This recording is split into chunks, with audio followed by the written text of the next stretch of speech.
It was a beautiful morning on the island of Sodor. Thomas the tank engine's blue paint sparkled in the sunshine as he puffed happily along his branch line with Annie and Clarabel. He was feeling very pleased with himself.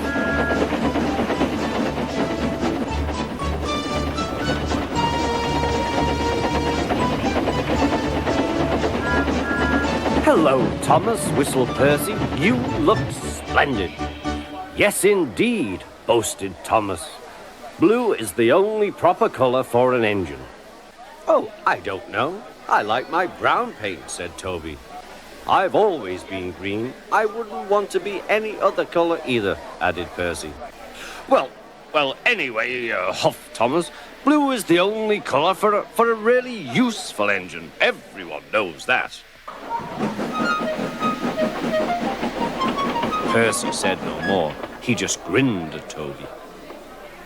Later, Thomas was resting when Percy arrived.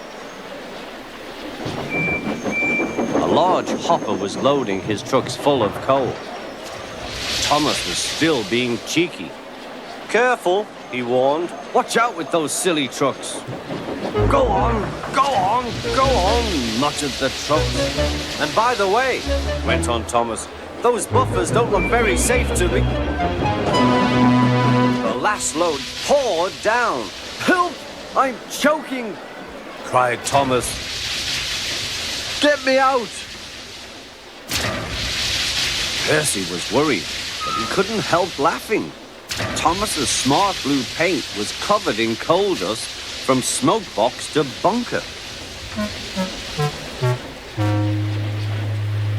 "Ha ha," chuckled Percy. "You don't look really useful now, Thomas. You look really disgraceful." "I'm not disgraceful," choked Thomas. "You did that on purpose. Get me out."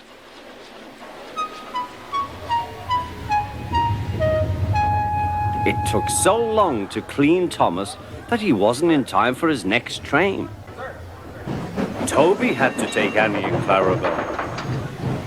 "Poor Thomas," whispered Annie to Clarabel. They were most upset.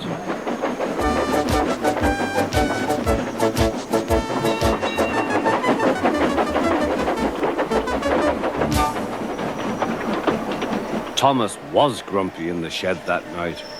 Toby thought it a great joke, but Percy was cross with Thomas for thinking he had made his paint dirty on purpose. Fancy a really useful blue engine like Thomas becoming a disgrace to the Fat Controller's railway. Next day, Thomas was feeling more cheerful as he watched Percy bring his trucks from the junction. The trucks were heavy and Percy was tired.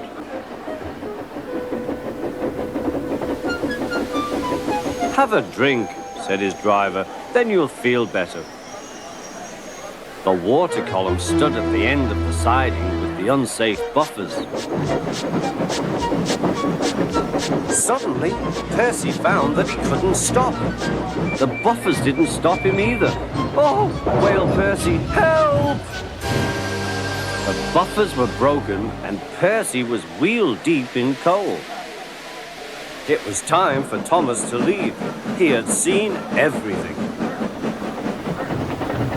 "Now Percy has learned his lesson too," he chuckled to himself.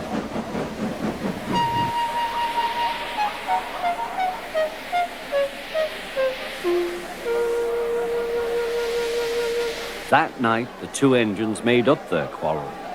"I didn't cause your accident on purpose, Thomas," whispered Percy. "You do know that, don't you?" "Of course," replied Thomas, "and I'm sorry I was cheeky. Your green paint looks splendid again, too. In future, we'll both be more careful of coal."